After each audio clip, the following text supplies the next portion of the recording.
Peace was good. This is Hip Hop Hour Review Part 27. Let's get down to it. But before I start, I want to show you guys the shirt I'm wearing. PMD, The Awakening, came out in 2002. I don't have this album, but I heard it and it's pretty dope. Good luck finding it and see the back right here. It's one. Alright, so I just show you guys that. Alright, first album of the day is Wu-Tang Forever. This is Wu-Tang's second album, released in 1997. You guys should know who Wu-Tang is. I did a review of a couple of their albums. This is 4 years after Enter the 36 Chambers. You know, this album was pretty dope.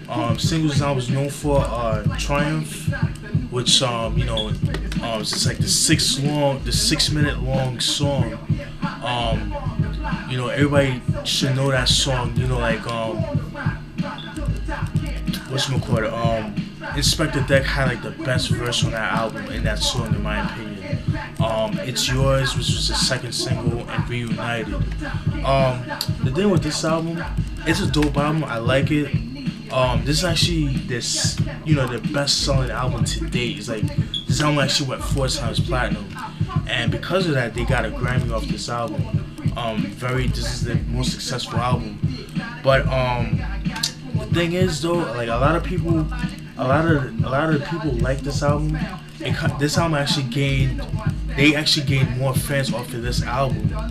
But the thing was, this album's not as gritty as, you know, Enter the 36 Chambers. But that's not to say this album is whack. It's not. It's far from it. It's good. I like it. But you know, this album uses more strings. It's more like live instrumentation, like more synths, more strings, and you know. But they still use samples as well. You know what I mean? Pretty solid album. You know, this album is an enhanced CD. Well, yeah, it's an enhanced CD, so you pop it in. It depends on a computer, because like certain computers could read it, some can't or whatever. But you get to play around. I forgot what it was. It's been a while since I did it, but I think you get to see like a certain video of this album, and like you have to unlock it and stuff, or like a unreleased song or whatever. I forgot what it was, but it's Wu-Tang Forever, released in 1997. Definitely must have it collection if you're Wu head or if you're a fan of hip hop. Then we got Freeway's debut album, released in 2003.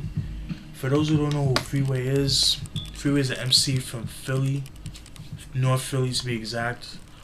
He got his start back in 2000. His first appearance on Wax was on Jay-Z's Dynasty album. Dope album, by the way. On the song 1-900 Hustler, and you know, he did his thing with that song. And then I believe a year later, you guys should know him that he did that infamous. No, I don't think it was 2001. I think it was like 2003, 2004. That he battled Cassidy, but you know, a lot of people saying Cassidy, you know, won the battle, and I believe that too, because you know he did his thing too. But you know, whatever. And then fast forward to 2003, came out with this album. This album only has 4 singles. The singles are Line 'Em Up, which was the first single, but that was like more of an underground single. It was like more of like for the mixtapes. What We Do, which was like the second single, but his first video. Flip Side, which was like a summer banger. It was like everybody in the summer was playing that song. It was hot back in 03. And Alright, which I feel like that song, it was a great song by which featured Alan Anthony. That Alright song has a different version. They have an Alan Anthony version. You know what I mean? And it's sad because Alan Anthony never came out with an album. I believe he recorded an album, but it got shelved or whatever. I'm not sure. You guys could put me on to that. But this is a solid album. Definitely very street, you know what I mean? You can't go wrong with this album. It doesn't have a lot of feel. It has like more street songs, But definitely a solid album. Dope beats by Kanye West, Bink, Just Blaze, to name a few. Definitely must have in your collection if you're a fan of dope hip hop. I feel like Fury is definitely an underrated artist, in my opinion. Go peep his album he did with Jake One. I forgot the name of it, but that's definitely a dope album. Then we got Ice Cube's third album, Predator, released in 1992. Very solid album. It's a classic album. This album is actually his most successful album to date. That sold the most.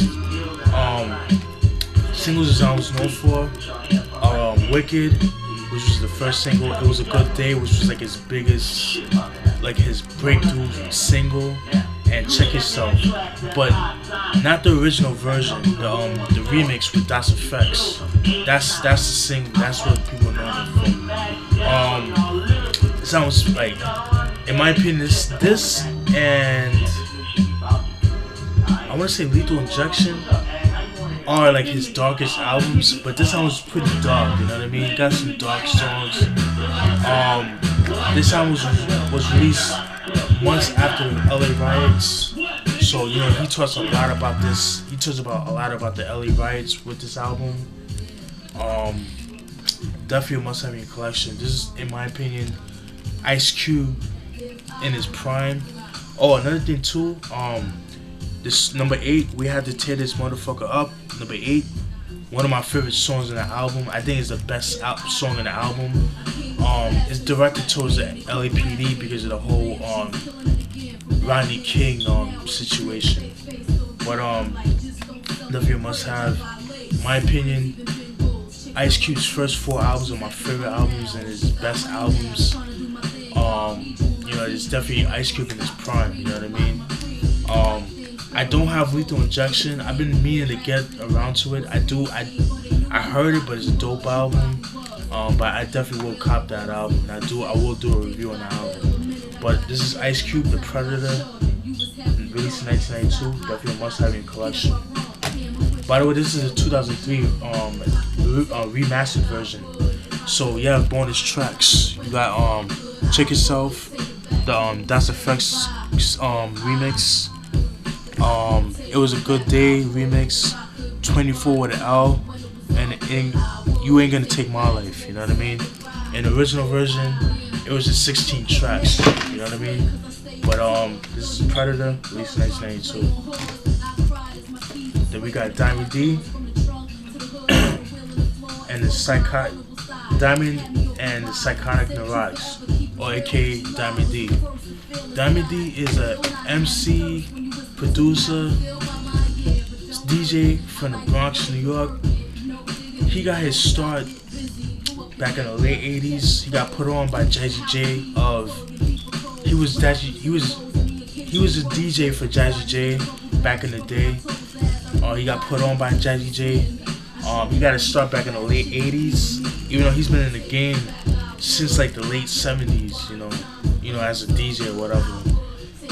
And then like in the late 80s, he was in a group called Ultimate Force. They made an album called I Ain't Playing. I'm not playing, excuse me. It was supposed to come out in 1990, but because the record label that he was under had folded, and because of label politics, the album was shelved, and it was never released until 5 years ago in 2007, and they finally re-released it. Traffic and Entertainment, shout out to them. They bought the rights or whatever, and they released the album. Then fast forward to 1992, we got this album, Stunts, Blunts, and Hip Hop. This is definitely one of the this album is a hip hop classic. I mean, it's a flawless album. You can listen to this album, without skipping a track. Singles album is known for Best Kept Secret, Solid One Track Mind, and Fuck What You Heard. Those are the 3 singles this album has. This is definitely his most successful album. Definitely a must-have in your collection. If you can find it, go cop it. It shouldn't be too hard to find. If you can't find it in stores, have them order it. This album is actually in print, if I'm not mistaken, because I know his second album, Hatred, Passions, and Infidelity, which I don't have in my collection, is out of print. And I do want that album. I will look for it, I'll go find it, and when I get it, I will review it. But this is Diamond D, Stunts Plus Hip Hop, released in 1992. Definitely must copy it, have it in your collection. Then we got Run DMC's 6th album, Down with the King, released in 1993. In my opinion, this is my favorite album from them. This is their best album, in my opinion, just based on the production alone. You know what I mean? It has a lot of all A-star producers. You know, Pete Rock, Q-Tip, Eric Sermon, KG from Naughty by Nature, Jam Master Jay, Bomb Squad, Jermaine Dupri, to name a few. This album was released in '93. In this album, they kind of went the more gangster route. You know, they kind of went for that Onyx. Like, if you like Onyx and Naughty by Nature back in the early '90s, you would definitely enjoy this album. This is like the direction Joe's kind of going for, that gangster route. A lot of people liked it. You know, some of the purists didn't like it because, you know, people are more fans of, you know, the old Run DMC, you know what I'm saying? But, you know, times change, you know, they can't be the same as before, you know what I mean? But, you know, this is definitely a solid album. If you like early 90s hip-hop, you know, East Coast hip-hop, you'll definitely enjoy this album. This is Run DMC, Down with the King. Oh, the singles I was known for is, self-titled, Down with the King, with P-Rock and CL Smooth, and What You Gonna Do, what they all have videos for. I was reading up an article with Pete Rock when he was breaking out some of his songs. With the song Down with the King, Run DMC, Run from Rev Run didn't like the beat, but you know, they convinced him, and then, you know, it became the hit that it became, you know what I mean? But definitely must have your collection if you're a fan of early 90s hip hop, you're a fan of Run DMC. This album is actually out of print, so good luck finding it. Then we got PMD, Paris Smith, my dude right here, but his first album, debut solo album, Shady Business, released in 1994. This was 2 years after the EPMD breakup, so, you know, this album, you know, you could just hear the anger in this dude, like, when he came out with this album, like, in the songs, like, he just starts yelling. It's just, you know, something different. You know, you could hear a lot of anger in his voice in this album. Singles this album is known for, it only has 2 singles, which is I Saw It Coming, Swing Your Own Thing, and Shady Business. But Shady Business was like more of a underground single, you know what I mean? And they have a video for that, which I wish it did. Paris Smith, he does most of the beats. You got a couple of dudes that makes beats, like, for the album, like, you know, DJ Scratch, 45 King, and JC West, but Paris Smith provides most of the production, and I'm glad because the beats here are so dark, you know, so gritty, you know what I mean? Just Paris Smith, you know, just doing his thing, you know what I mean? You can hear a lot of anger, like I said before. This is due to the breakup with EPMD, you know what I mean? But this is definitely a dope album. Definitely must have in your collection if you're a fan of mid-90s hip-hop, you're a fan of, you know, Paris Smith, you know, Hit Squad, that whole, like that whole movement, you know what I mean? Released in 1984, this album was actually out of print. So go copy it on Amazon, you know, it shouldn't be that expensive, I got it for cheap.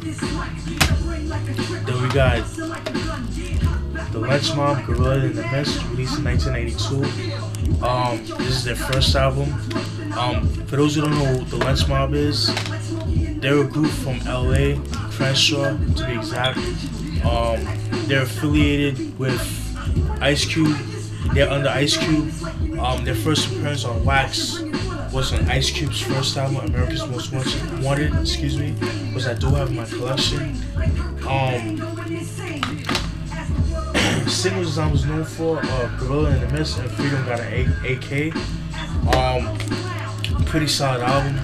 If you're a fan of early Ice Cube, particularly from like America's Most Wanted Ice Cube, then you would definitely enjoy this album. Production is provided by, they make their own beats as well as Ice Cube. Unfortunately, this album is actually out of print, no surprise.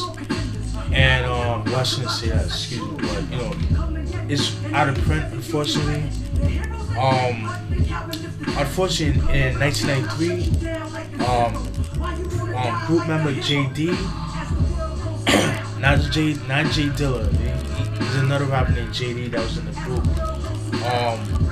was arrested and he's serving life for murder. He was convicted of murder and got life in prison, and he got dropped. But then 2 years, then in 1994 they come out with an album called Planet of the Apes, which I don't have in my collection, and they added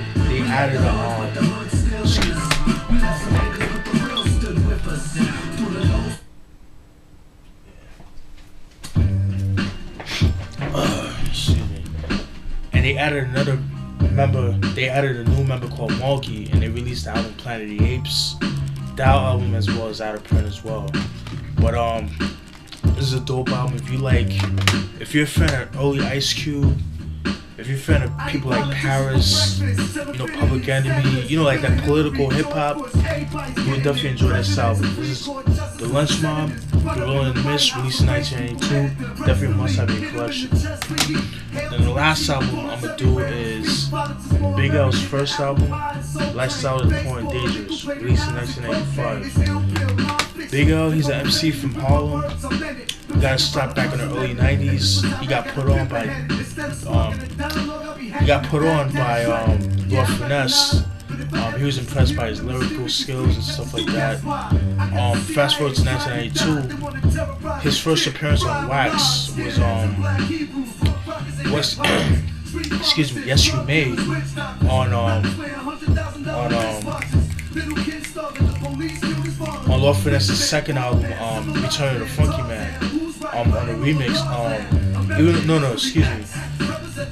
The Yes You May remix was a 12-inch single, but it was his first appearance on Wax. You know, he did the first verse. You know, everybody loved it. Loved his verse. You know, it was like the most, you know, standout verse on the song and stuff like that. And then in 1993, he started making this album.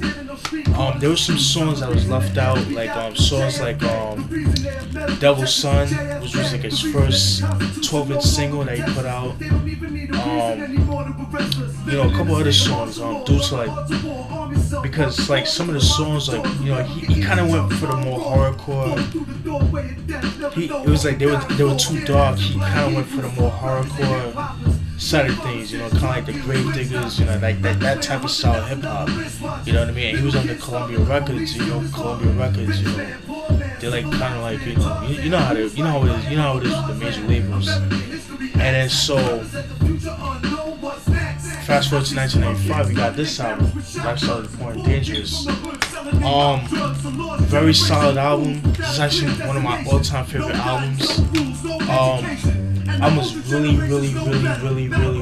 dark. I mean, you know me, I like grimy beats, so. And the reason I say that is because a lot of people complain about the production, but I kind of feel like the production was perfect. The production fitted his lyrics, especially the shit that he was saying.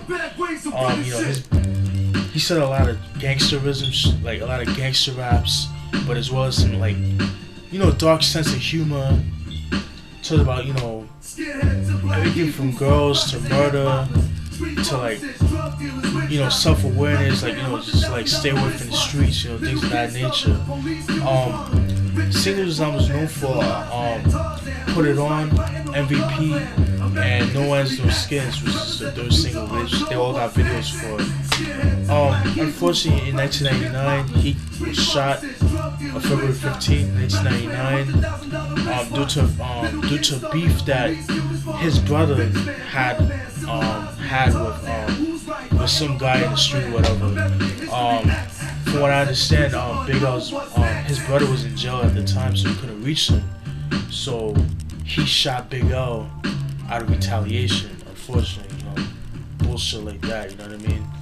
But and also as well, he was part of the whole Children of the Corn, which consists of members of Big L himself, Cameron, Murder Mace or Mace, Bloodshed, and I believe that's it. And unfortunately, Bloodshed passed away in 1997 due to a car accident. So, and then like I said, in 1999 he died. He got killed. He's definitely missed, and it's crazy too because he was supposed to get signed under Roc-A-Fella Records, but you know how that goes. And that's it for now. Oh yeah, and by the way, I want to give a shout out to my man.